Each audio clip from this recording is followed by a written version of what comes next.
ಹುಬ್ಬಳ್ಳಿಯ ದೇವಸ್ಥಾನದಲ್ಲಿ ಸಿಲಿಂಡರ್ ಸ್ಫೋಟ ಪ್ರಕರಣಕ್ಕೆ ಸಂಬಂಧಪಟ್ಟಂತೆ ಘಟನೆಯಲ್ಲಿ ಗಾಯಗೊಂಡಿದ್ದ ಇಬ್ಬರು ಮಾಲಾಧಾರಿಗಳು ಸಾವನ್ನಪ್ಪಿದ್ದಾರೆ. ಚಿಕಿತ್ಸೆ ಫಲಿಸದೆ ಹುಬ್ಬಳ್ಳಿಯ ಕಿಮ್ಸ್ ಆಸ್ಪತ್ರೆಯಲ್ಲಿ ಕೊನೆಯುಸಿರೆಳೆದಿದ್ದಾರೆ. ಉಳಿದ 7 ಮಂದಿಗೆ ಚಿಕಿತ್ಸೆ ಸದ್ಯ ಮುಂದುವರೆದಿದೆ.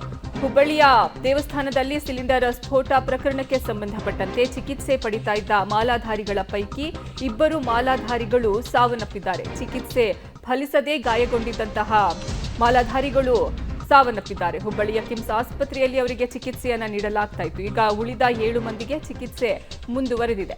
ಹುಬ್ಬಳ್ಳಿಯ ದೇವಸ್ಥಾನದಲ್ಲಿ ಸಿಲಿಂಡರ್ ಸ್ಫೋಟ ಆಗಿತ್ತು. ಈ ವೇಳೆ ಅಲ್ಲಿ ಅಯ್ಯಪ್ಪ ಮಾಲಾಧಾರಿಗಳು ಗಾಯಗೊಂಡಿದ್ರು. ಅವರನ್ನು ಆಸ್ಪತ್ರೆಗೆ ಸೇರಿಸಲಾಗಿತ್ತು. ಈ ಪೈಕಿ ಇಬ್ಬರು ಮಾಲಾಧಾರಿಗಳು ಚಿಕಿತ್ಸೆ ಫಲಿಸದೆ ಸಾವನ್ನಪ್ಪಿದ್ದಾರೆ ಅನ್ನುವಂತಹ ಮಾಹಿತಿ ಲಭ್ಯವಾಗ್ತಾ ಇದೆ.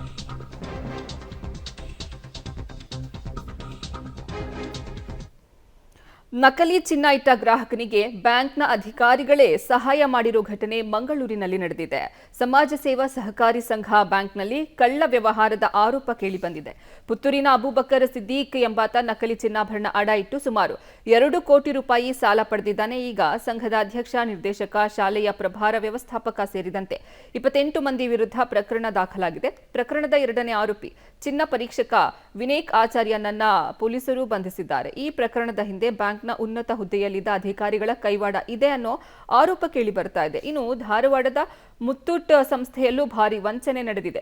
ಶಾಖೆಯ ಮ್ಯಾನೇಜರ್ ಮೊಹಮ್ಮದ್ ಯಾಸಿನ್ ಚಾಂದ್ ಖಾನ್ ಎಂಬಾತ ನಕಲಿ ಚಿನ್ನವನ್ನ ಪಡೆದು 82 ಲಕ್ಷ ರೂಪಾಯಿ ಹಣವನ್ನ ಗ್ರಾಹಕರ ಬ್ಯಾಂಕ್ ಖಾತೆಗೆ ಹಾಕಿದ್ದಾನೆ. ಈ ಕುರಿತು ಕಂಪನಿಯ ವಲಯ ಮುಖ್ಯಸ್ಥ ಪ್ರಸನ್ನ ದೂರು ನೀಡಿದ್ದು, ಮೊಹಮ್ಮದ್ ಸೇರಿದಂತೆ 4 ಬಂಧಿಸಲಾಗಿದೆ.